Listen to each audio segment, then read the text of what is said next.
నమస్కారం ఘంటారావానికి స్వాగతం. ముందుగా ప్రధానాంశాలు. సార్వత్రిక ఎన్నికల తొలిదశ పోలింగ్ కు సర్వం సిద్ధం. రేపు 17 రాష్ట్రాలు 4 కేంద్రపాలిత ప్రాంతాల్లో పోలింగ్.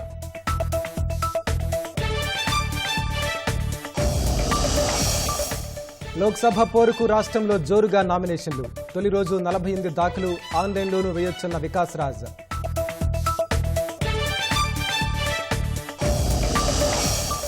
నోటిఫికేషన్తో రాష్ట్రంలో ఉధృతమైన ప్రచారం. విమర్శలు ప్రతివిమర్శలతో హోరెత్తిస్తున్న పార్టీలు.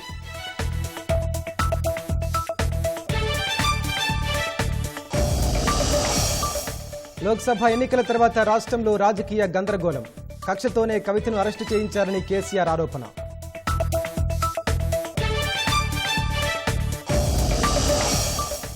వంద శాతం వీవీప్యాట్ల లెక్కింపుపై సుప్రీంకోర్టు తీర్పు రిజర్వు. పారదర్శకతపై ఆందోళనకు తావివ్వకూడదని వ్యాఖ్య.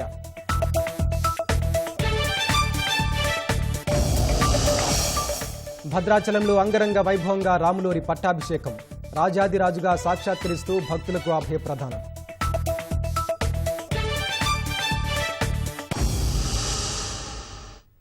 సార్వత్రిక సమరం కీలక ఘట్టంలోకి ప్రవేశించింది. 7 విడతల ఎన్నికల్లో తొలిదశ కింద 21 రాష్ట్రాలు కేంద్రపాలిత ప్రాంతాల్లోని 102 లోక్సభ స్థానాలకు శుక్రవారం పోలింగ్ జరగనుంది. ఈ విడతలో మొత్తం 1625 మంది అభ్యర్థులు పోటీలో నిలవగా 16,63,00,000 మంది ఓటర్లు వారి భవితవ్యాన్ని నిర్దేశించనున్నారు. ఓటింగ్ కోసం 1,87,000 పోలింగ్ కేంద్రాలను ఏర్పాటు చేసిన ఈసీ ప్రక్రియ సజావుగా సాగేందుకు కేంద్ర బలగాలను మోహరించింది.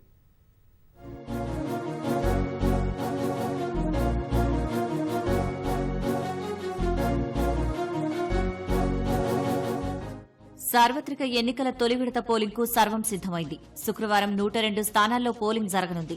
స్వాతంత్ర్యం వచ్చిన తర్వాత 1951, 52 నాటి ఎన్నికలు మినహా దేశ చరిత్రలో సుదీర్ఘ కాలం పాటు జరుగుతున్న ఈ ఎన్నికలకు ఈసీ పటిష్ట ఏర్పాట్లు చేసింది. ఈవీఎంలు, వీవీప్యాట్ల పంపిణీ పూర్తి కాగా సిబ్బంది తమకు కేటాయించిన కేంద్రాలకు తరలి వెళ్లారు. 102 లోక్సభ స్థానాలకు జరిగే పోలింగ్లో 16.63 కోట్ల మంది ఓటర్లు ఓటు హక్కు వినియోగించుకోనుండగా ఇందుకోసం 1.87 లక్షల పోలింగ్ కేంద్రాలు ఏర్పాటు చేశారు. సుమారు 18 లక్షల మంది సిబ్బంది ఓటింగ్ ప్రక్రియ నిర్వహిస్తారు. ఉదయం 7 గంటల నుంచి సాయంత్రం 6 గంటల వరకు పోలింగ్ జరగనుంది. కొండ ప్రాంతాలు, సమస్యాత్మక ప్రాంతాల్లో మాత్రం సాయంత్రం 5 గంటలకే ముగియనుంది. తొలి విడత ఎన్నికలు జరిగే 102 స్థానాల్లో 73 జనరల్, 11 ఎస్టీ, 18 ఎస్సీ నియోజకవర్గాలుండగా 1625 మంది అభ్యర్థులు పోటీలో ఉన్నారు. వీరిలో 1491 మంది పురుషులు, 134 మంది మహిళలు ఉన్నారు. 16.63 కోట్ల మంది ఓటర్లలో 8.4 కోట్లు పురుషులు, 8.23 కోట్లు మహిళలు కాగా 11,371 మంది థర్డ్ జెండర్లు ఉన్నట్లు ఈసీ వెల్లడించింది. 35.67 లక్షల మంది తొలిసారి ఓటు వినియోగించుకోనున్నారు. 85 దాటిన 14.14 లక్షల మంది వృద్ధులు, 13.89 లక్షల మంది వికలాంగులు, వారికి సౌకర్యం ఉన్న చోట ఓటు హక్కు వినియోగించుకునేలా ప్రత్యేక ఏర్పాట్లు చేశామన్న ఈసీ 102 నియోజకవర్గాల పరిధిలో 5,000కు పైగా పోలింగ్ కేంద్రాల్లో పూర్తిగా మహిళలే విధులు నిర్వహిస్తున్నట్లు వివరించింది. 1000 పోలింగ్ కేంద్రాలను వికలాంగులు నిర్వహించనున్నట్లు వెల్లడించింది. తొలి విడత పోలింగ్ నిర్వహణ కోసం 41 హెలికాప్టర్లు, 8 ప్రత్యేక రైళ్లు, 1,00,000 వాహనాలు వినియోగిస్తున్నట్లు ఈసీ పేర్కొంది.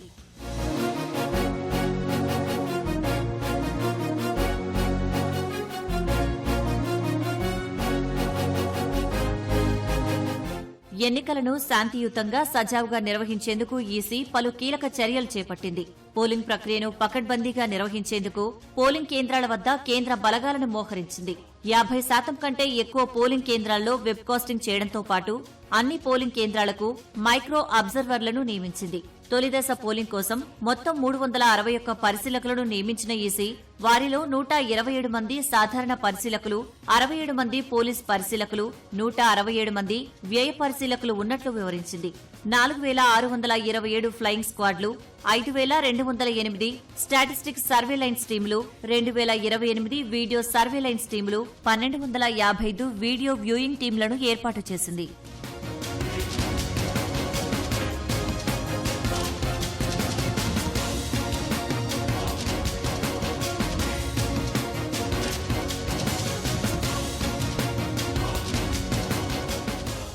తమిళనాడు, ఉత్తరాఖండ్ సహా 10 రాష్ట్రాలు, కేంద్రపాలిత ప్రాంతాల్లోని అన్ని స్థానాలకు ఈ దశలోనే పోలింగ్ పూర్తి కానుంది. అత్యధికంగా తమిళనాడులో 39, ఉత్తరాఖండ్లో 5, అరుణాచల్ ప్రదేశ్, మేఘాలయలో 2 మిజోరం, నాగాలాండ్, సిక్కిం, అండమాన్ నికోబార్, లక్షద్వీప్, పుదుచ్చేరిలో 1 స్థానానికి శుక్రవారం పోలింగ్ జరగనుంది. మణిపూర్లో 2 స్థానాలకు తొలి విడతలోనే పోలింగ్ జరగాల్సి ఉన్నప్పటికీ ఔటర్ మణిపూర్ నియోజకవర్గంలో మాత్రం మొదటి 2 దశల్లో ఓటింగ్ నిర్వహిస్తున్నారు. 80 స్థానాలు ఉన్న ఉత్తరప్రదేశ్, 40 సీట్లు ఉన్న బీహార్, 42 సీట్లు ఉన్న పశ్చిమ బెంగాల్లో మొత్తం 7 విడతల్లోనూ పోలింగ్ ఉండగా తొలి విడత యూపీలో 8, బీహార్లో 4, పశ్చిమ బెంగాల్లో 3 నియోజకవర్గాల్లో ఓటింగ్కు ఏర్పాట్లు జరిగాయి. అసోంలో 5, ఛత్తీస్గఢ్లో 1, మధ్యప్రదేశ్ 6, మహారాష్ట్ర 5, రాజస్థాన్ 12, జమ్మూ కశ్మీర్లో 1 నియోజకవర్గానికి పోలింగ్ జరగనుంది. 102 లోక్సభ నియోజకవర్గాలతో పాటు అరుణాచల్ ప్రదేశ్, సిక్కిం రాష్ట్రాల్లోని 92 అసెంబ్లీ స్థానాలకు ఎన్నికలు జరగనున్నాయి.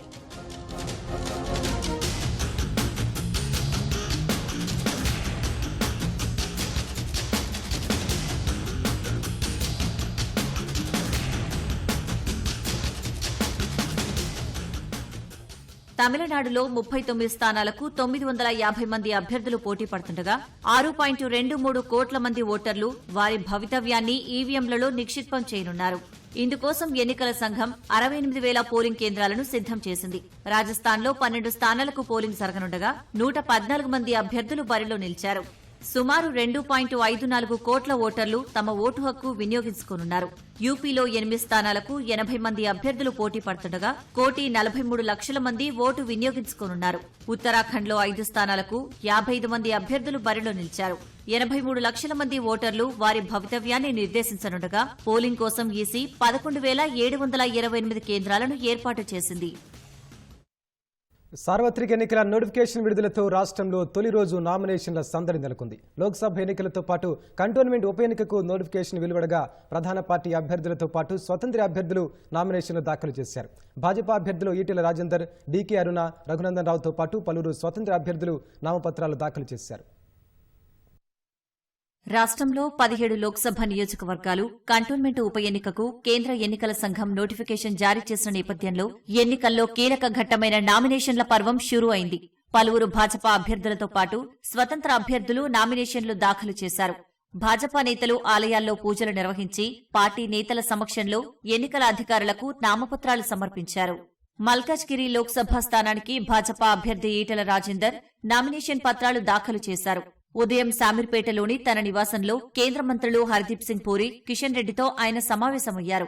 అనంతరం కార్యకర్తలనుద్దేశించి మాట్లాడిన ఈటెల అక్కడి నుంచి మేడ్చల్, మల్కాజ్గిరి జిల్లా కలెక్టరేట్ వరకు పార్టీ శ్రేణులతో కలిసి ర్యాలీగా వెళ్లారు. కలెక్టరేట్లో ఎన్నికల రిటర్నింగ్ అధికారికి రాజేందర్, ఆయన సతీమణి 2 సెట్ల నామినేషన్ పత్రాలను సమర్పించారు.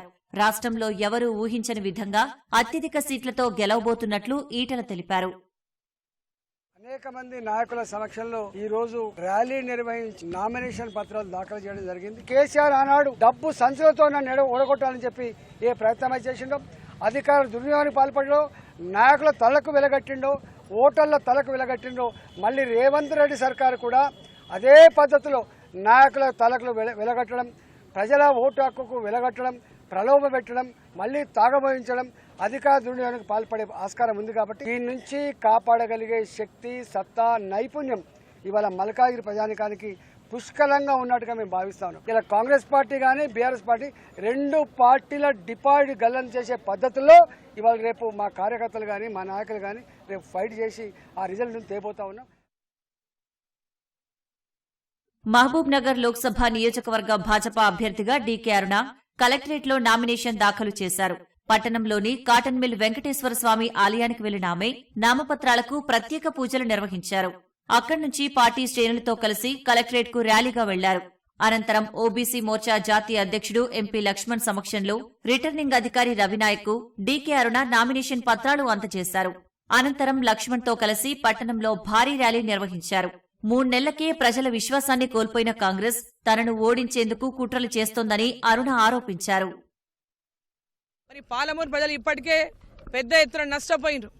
నరేంద్ర మోదీ గారు గత 10 సంవత్సరాల నుంచి దేశ ప్రధానిగా దేశానికి పెద్ద ఎత్తున సేవలు అందిస్తున్నా, ప్రతి రాష్ట్రానికి పెద్ద ఎత్తున నిధులు ఇస్తున్నా, ఈ ప్రాంతంలో గెలిచినటువంటి పార్లమెంటు సభ్యులు పాలమూరుకు తెచ్చిందేమీ లేదు. పాలమూరు గురించి నరేంద్ర మోదీ గారి దగ్గరికి వెళ్లి పాలమూరు ప్రజల సమస్యలు చెప్పింది లేదు, వాటి పరిష్కారం కోసం కృషి చేసింది లేదు. ఈరోజు పాలమూరులో అనేకమైనటువంటి సమస్యలు ఉన్నాయి. రైల్వే ప్రాజెక్టులన్నీ కూడా ఇవాళ నరేంద్ర మోదీ గారు వచ్చిన తర్వాతనే పెద్ద ఎత్తున రైల్వే ప్రాజెక్టులు పూర్తయినాయి, లైన్లు పూర్తయినాయి, డబులింగ్ పూర్తయింది, కొత్త రైలు మార్గాలు ప్రారంభమైనాయి. ఇంకా కృష్ణా వికారాబాద్ రైలు కూడా స్పీడప్ అయి దాన్ని కూడా పూర్తి చేయాలంటే మరి పాలమూరు ప్రజలందరూ కూడా భారతీయ జనతా పార్టీ అభ్యర్థినైనా మరి డీకే అరుణమ్మని గెలిపించాలని చెప్పి ఈ సందర్భంగా నేను కోరుతా ఉన్నా. మెదక్ భాజపా అభ్యర్థిగా రఘునందన్ రావు నామినేషన్ దాఖలు చేశారు. పార్టీ నేతలు కార్యకర్తలతో కలిసి మెదక్ కలెక్టరేట్ వద్దకు వెళ్లిన ఆయన ఎన్నికల రిటర్నింగ్ అధికారికి నామినేషన్ పత్రాలు అందజేశారు. ధనబలానికి జనబలానికి మధ్య జరుగుతున్న పోరులో ప్రజలకు తనకు అండగా నిలవాలని కోరారు. అయోధ్య లోపల రామ మందిర నిర్మాణం పూర్తయిన తర్వాత మెదక్ పార్లమెంట్ అభ్యర్థిగా పోటీ చేయాలనుకుంటున్నటువంటి సందర్భంలో మొదటిసారి నేను నా నామినేషన్ పత్రాలను తీసుకుని వెళ్లి ఆ బాలరాముని పాదాల చెంత పెట్టి ప్రజల ఆశీస్సులు, ఆ రాముడి అండదండలతోటి ఈ ఎన్నికల యుద్ధాన్ని నేను గెలవాలని అనుకుంటుంటే కొన్ని స్వార్థపర శక్తులు, డబ్బులు, అధికారం వాటిని దుర్వినియోగం చేసి గెలవాలనుకుంటా ఉన్నారు. నరేంద్ర మోడీ గారి నాయకత్వంలో భారతీయ జనతా పార్టీ మూడోసారి అధికారంలోకి రానున్నటువంటి సందర్భంలో మెదక్ పార్లమెంట్ నియోజకవర్గ పరిధిలో ఉన్నటువంటి ఓటర్ మహాశయులందరికీ కూడా ధనబలానికి జనబలానికి జరుగుతున్నటువంటి ఈ యుద్ధంలో ఆ రాముడి అండతో ఆశీస్సులతో మీ ముందుకు వస్తున్నటువంటి నన్ను ఆశీర్వదించమని మెదక్ పార్లమెంట్ నియోజకవర్గ ఓటర్ మహాశయులందరూ కూడా సవినయంగా అప్పీల్ చేస్తా ఉన్నాను. నాగర్ కర్నూల్లో భాజపా అభ్యర్థి భరత్ ప్రసాద్, కాంగ్రెస్ అభ్యర్థి మల్లురవి తరపున వారి ప్రతిపాదకులు నామినేషన్ వేయగా మహబూబ్ నగర్ లో ఓ స్వతంత్ర అభ్యర్థి నామినేషన్ వేశారు. మెదక్లో 4 నామినేషన్లు దాఖలు కాగా కాంగ్రెస్ అభ్యర్థి నీలం మధు తరపున ఎమ్మెల్యే మైనంపల్లి రోహిత్ నామపత్రాలు దాఖలు చేశారు. అదేవిధంగా మరో 2 స్వతంత్రులు నామినేషన్ వేశారు. జహీరాబాద్ కాంగ్రెస్ అభ్యర్థి సురేష్ షెట్కర్ తరపున, నల్గొండ భాజపా అభ్యర్థి సైదిరెడ్డి తరపున వారి ప్రతిపాదకులు తొలి రోజు నామినేషన్ వేశారు. నల్గొండలో స్వతంత్ర అభ్యర్థులిద్దరూ, చేవెళ్లలో తొలి రోజు 3 నామినేషన్లు, పెద్దపల్లి లోక్సభ నియోజకవర్గానికి 4 నామినేషన్లు దాఖలయ్యాయి. ఆదిలాబాద్ లోక్సభ స్థానానికి 2 స్వతంత్రులు నామపత్రాలు సమర్పించారు. ఎన్నికల్లో పోటీ చేయాలనుకున్న వారు ఆన్లైన్ ద్వారా నామినేషన్ దాఖలు చేయొచ్చని రాష్ట్ర ఎన్నికల ప్రధానాధికారి వికాస్ రాజ్ తెలిపారు. అభ్యర్థులు నామినేషన్ పత్రాలు, అఫిడవిట్లను జాగ్రత్తగా నింపాలన్నారు. ఒక్కో అభ్యర్థి 3 సెట్ల నామినేషన్ పత్రాలు దాఖలు చేయొచ్చునని తెలిపారు. అభ్యర్థులు ఇచ్చే ఫోటోలు స్పష్టంగా ఉండాలన్న ఆయన అఫిడవిట్లోని ప్రతి పేజీలో సంతకం చేయాలని, ప్రతి కాలం నింపాలన్నారు. ఎన్నికల ఖర్చుపై అభ్యర్థి బ్యాంకు ఖాతా ఓపెన్ చేయాలన్న రాష్ట్ర ఎన్నికల ప్రధానాధికారి రాష్ట్రంలో ఎక్కడైనా బ్యాంకు ఖాతా ఓపెన్ చేయొచ్చునని స్పష్టం చేశారు. ఎన్నికల ఖర్చులన్నీ బ్యాంకు ఖాతా ద్వారానే జరపాలన్నారు. Can be filed online. Last time నుంచి మనం స్టార్ట్ చేసాం, కానీ ఆన్లైన్ చేసినా కూడా దాన్ని అల్టిమేట్గా ప్రింట్ తీసి సంతకం తీసి 24th లోపల ఇవ్వాలి. ఒకరోజు ముందు దానికి లాస్ట్ డేట్ ఉంటుంది ఆన్లైన్ ఇవ్వడానికి. Printed copies of the form can be taken from the returning officer. Of course, online కూడా అవైలబుల్ ఉంది, దాన్ని కూడా డౌన్లోడ్ చేసి కావాలి అంటే దాన్ని కూడా వాడచ్చు. The candidate must be very particular about every entry in nomination form. ఇది ఎందుకు చెప్తున్నానంటే లాస్ట్ టైం మనం ఏం చూసామంటే కొన్ని కేసులో చిన్న చిన్న మిస్టేక్స్ చేయడం వల్ల సంతకం మర్చిపోయారు, లేకపోతే కొన్ని by mistake something they did and that created lot of problem for them. అందుకనే చాలా జాగ్రత్తగా నామినేషన్ ఫామ్ని అట్లాగే ఎఫిడవిట్ని కూడా చాలా జాగ్రత్తగా ఫిలప్ చేయాలి. నేను క్యాండిడేట్స్, పొలిటికల్ పార్టీస్ అందరికీ కోరుతున్నాను, వాళ్ళు లాస్ట్ డేకి or for that matter any day, they should ensure that they are inside the hall before 3 p.m. along with all the papers. Malli they cannot go outside and come back inside. So therefore they should come before 3 o'clock with all the papers. సార్వత్రిక ఎన్నికలకు నామినేషన్ల పర్వం మొదలవడంతో పార్టీల ప్రచార జోరు పెరిగింది. వాడవాడలకు వెళ్తున్న అభ్యర్థులు ఓట్లేసి గెలిపించాలని ఓటర్లను కోరుతున్నారు. పార్టీల సన్నాహక సమావేశాల్లో పార్టీ అభ్యర్థులను అత్యధిక మెజార్టీతో గెలిపించుకుందామని నేతలు శ్రేణులకు పిలుపునిస్తున్నారు. కాంగ్రెస్ ప్రవేశపెట్టిన పథకాలను ప్రజల్లోకి తీసుకెళ్తే నిజామాబాద్ భాజపా అభ్యర్థి ధర్మపురి అరవింద్కు డిపాజిట్ కూడా రాదని కాంగ్రెస్ అభ్యర్థి జీవన్ రెడ్డి అన్నారు. ఖరీఫ్ పంట నాటికి 2 లక్షలు రుణమాఫీ చేస్తామని జీవన్ రెడ్డి హామీ ఇచ్చారు. పెద్దపల్లి జిల్లా రామగుండం సింగరేణి సంస్థ జీడీకే 11వ బొగ్గు గనిపై కాంగ్రెస్ ఆధ్వర్యంలో బాయి బాట కార్యక్రమాన్ని నిర్వహించారు. పెద్దపల్లి ఎంపీ అభ్యర్థి గడ్డం వంశీకృష్ణను లోక్సభ ఎన్నికల్లో గెలిపించాలని ఎమ్మెల్యే మక్కాన్ సింగ్ రాజ్ ఠాకూర్ పిలుపునిచ్చారు. జగిత్యాల జిల్లా ధర్మపురిలో జరిగిన సన్నాహక సమావేశంలో మంత్రి శ్రీధర్ బాబు పాల్గొన్నారు. ఈ రోజు కేవలం ప్రజాసేవ చేయాలని ఒక ప్రత్యేకమైన లక్ష్యంతో ముందుకు నడుస్తా ఉన్న యువకుడిని మీరందరూ ప్రోత్సాహం చేయాలని మా అఖిల భారత కాంగ్రెస్ కమిటీ అధ్యక్షులు మల్లికార్జున ఖార్గే గారు, రాహుల్ గాంధీ గారు ఆదేశించారు. వారిని గెలిపించే బాధ్యత మేము 7 శాసనసభ్యులను కూడా తీసుకోవడం జరిగిందని మనం చేస్తా ఉన్నాం. ఈ రోజు లక్ష్మణ్ కుమార్ గారు ఏదైతే గోదావరి పరిహారిక ప్రాంతం ఉందో అనేక సంవత్సరాల క్రితం లిఫ్ట్లు ఏర్పాటు చేయడం జరిగిందో ఆనాడు ఉన్న రత్నాకర్ రావు గారి నాయకత్వంలో దాని తదుపరి లిఫ్ట్లు ఏర్పాటు చేయడం జరిగిందో ఆ లిఫ్ట్లు అన్ని పనిచేయకుండా ఉన్నాయి. మేము చెప్తా ఉన్నాం ఒక్కటి తర్వాత ఒకటి ఆ లిఫ్ట్లన్నిటిని కూడా పనిచేసే కార్యక్రమాన్ని చేపట్టబోతారు లక్ష్మణ్ కుమార్ గారు. ఆ లిఫ్ట్ల ద్వారా నీరందించే కార్యక్రమం మేమందరం కాంగ్రెస్ పార్టీ ప్రభుత్వం చేస్తామని మనం చేస్తా ఉన్నాం. హైదరాబాద్లోని బేగంపేటలో నిర్వహించిన సనత్ నగర్ నియోజకవర్గ బూత్ స్థాయి నాయకుల సమావేశంలో రాజ్యసభ సభ్యుడు అనిల్ కుమార్ యాదవ్, సికింద్రాబాద్ అభ్యర్థి దానం నాగేందర్, ఇతర కాంగ్రెస్ నాయకులు పాల్గొన్నారు. మహబూబాబాద్ లోక్సభ అభ్యర్థి బలరాం నాయక్ విజయాన్ని కాంక్షిస్తూ ఇల్లందులో మహిళా ముఖ్య నాయకుల సన్నాహక సమావేశం నిర్వహించారు. ముఖ్య అతిథిగా మంత్రి తుమ్మల నాగేశ్వరరావు హాజరయ్యారు. కళలు కానండి, తప్పు కాదు, కానీ సాకారం అయ్యే కళలు కానాలి. మళ్ళీ 5 సంవత్సరాల తర్వాత మేము అధికారంలోకి రావాలని కోరుకోవటం తప్పు లేదు. 3 నెలలకే వస్తారంట, 6 నెలలకే పడిపోద్దంట. 6 నెలలకి మీ కథ ఏంటో మీరు తెలుసుకోండి. మీ పార్టీకి ఇప్పుడే అభ్యర్థులు దొరక్క నానా ఇబ్బంది పడుతున్నారు. మీ వాళ్ళందరూ కూడా వేరే పార్టీలోకి వెళ్ళి ఆ పార్టీ ద్వారాగా మీ మీదనే దాడికి దిగుతున్నారు పార్లమెంట్ సభ్యుడిగా. అటువంటి మాటలు నోటితోటి సాక్షాత్తు ముఖ్యమంత్రి చేసినటువంటి వ్యక్తులే మాట్లాడుతూ ఉంటే సామాన్యులు కూడా నవ్వుకునే పరిస్థితికి వస్తున్నారు. కోమటిరెడ్డి సోదరుల మధ్య ఆధిపత్య పోరుతోనే కేసీఆర్పై విమర్శలు చేస్తున్నారని మాజీ మంత్రి జగదీష్ రెడ్డి అన్నారు.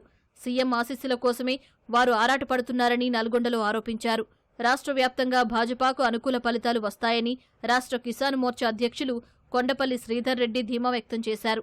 ఖమ్మం అభ్యర్థి తాండ్ర వినోద్ రావు క్యాంపు కార్యాలయంలో మాట్లాడిన ఆయన కేంద్రంలో 3వ మోదీ ప్రభుత్వం వస్తుందని ధీమా వ్యక్తం చేశారు.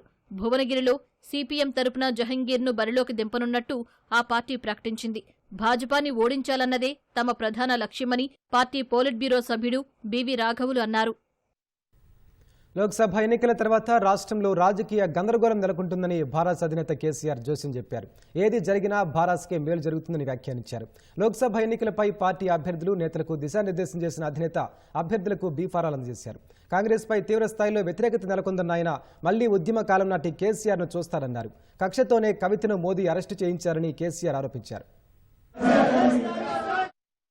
రాష్ట్ర రాజకీయాలపై భారత అధినేత కేసీఆర్ మరోసారి కీలక వ్యాఖ్యలు చేశారు. లోక్సభ ఎన్నికల తర్వాత రాష్ట్రంలో రాజకీయ గందరగోళం నెలకొంటుందని, ఏది జరిగినా భారత్కే మేలని తెలిపారు. హైదరాబాద్లోని పార్టీ కేంద్ర కార్యాలయంలో జరిగిన భారత విస్తృత స్థాయి సమావేశానికి పార్టీ లోక్సభ అభ్యర్థులు, ఎమ్మెల్యేలు, ఎమ్మెల్సీలు, మాజీ ప్రజాప్రతినిధులు, కీలక నేతలు హాజరయ్యారు. లోక్సభ ఎన్నికల వ్యూహం, ప్రచారం, ప్రజలకు తీసుకెళ్లాల్సిన అంశాలపై ఈ సందర్భంగా పార్టీ నేతలకు ఆయన దిశానిర్దేశం చేశారు. కాంగ్రెస్పై తీవ్ర వ్యతిరేకత ప్రారంభమైందన్న కేసీఆర్ రానున్న రోజులు మనవేనని తెలిపారు. ఉద్యమకాలం నాటి కేసీఆర్ను మళ్లీ చూస్తారని ఆయన చెప్పారు. కొందరు నేతలు వెళ్లిపోయినంత మాత్రాన భారత్కు నష్టం ఏమీ లేదని కేసీఆర్ పేర్కొన్నారు. కాంగ్రెస్లోకి వెళ్లిన వారంతా ఇప్పుడు బాధపడుతున్నారని చెప్పారు. కొందరు కాంగ్రెస్ ఎమ్మెల్యేలు తనతో టచ్లోకి వచ్చారని, ఆ పార్టీలో అంతా భాజపా పెత్తనమే నడుస్తోందని చెప్పినట్లు వివరించారు. 104 మంది ఎమ్మెల్యేలున్న తమ ప్రభుత్వాన్ని కూల్చేందుకు ప్రయత్నించిన భాజపా 64 మంది ఎమ్మెల్యేలున్న ఈ ప్రభుత్వాన్ని వదులుతుందా అని కేసీఆర్ వ్యాఖ్యానించారు. కాంగ్రెస్ ప్రభుత్వంలో టీం వర్క్ స్థిరత్వం లేదని చెప్పారు. ధాన్యం కొనుగోలు చేసే పరిస్థితిలో మిల్లర్లు లేరన్న ఆయన అన్నింటా ప్రభుత్వ వైఫల్యం స్పష్టంగా కనిపిస్తోందన్నారు. కాంగ్రెస్ ప్రభుత్వం మాటను అధికారులు వినడం లేదని చెప్పారు. ఇసుక కుంగడం వల్లే మేడిగడ్డ ఆనకట్ట వద్ద సమస్య తలెత్తిందని కేసీఆర్ తెలిపారు. కాంగ్రెస్ను నమ్మడం లేదని అసదుద్దీన్ ఓవైసీ చెప్పినట్లు సమావేశంలో వెల్లడించారు. కవితపై ఎలాంటి కేసు లేకున్నా మోదీ దుర్మార్గంగా కక్షగట్టి అరెస్టు చేశారని ఆరోపించారు. ఈవీఎంల్లో పోలైన ఓట్లతో వీవీప్యాట్ స్లిప్లను 100% వెరిఫై చేయాలని దాఖలైన పిటిషన్లపై తీర్పును సుప్రీంకోర్టు వాయిదా వేసింది. ఎన్నికల సంఘం వాదనలు విన్న తర్వాత సుప్రీంకోర్టు న్యాయమూర్తులు జస్టిస్ సంజీవ్ ఖన్నా, జస్టిస్ దీపాంకర్ దత్తాతో కూడిన ధర్మాసనం తీర్పు వాయిదా వేసింది. వీవీప్యాట్లపై ఉండే పారదర్శక గ్లాసు స్థానంలో 7 సెకండ్లో లైట్ ఉన్నప్పుడే స్లిప్ కనిపించే అపారదర్శక గ్లాస్ ఏర్పాటు చేయాలని 2017లో ఈసీ తీసుకున్న నిర్ణయాన్ని రద్దు చేయాలని పిటిషనర్లు విజ్ఞప్తి చేశారు. సీనియర్ న్యాయవాది మనీందర్ సింగ్ ఈసీ తరపున ఈవీఎంల పనితీరు వివరించారు.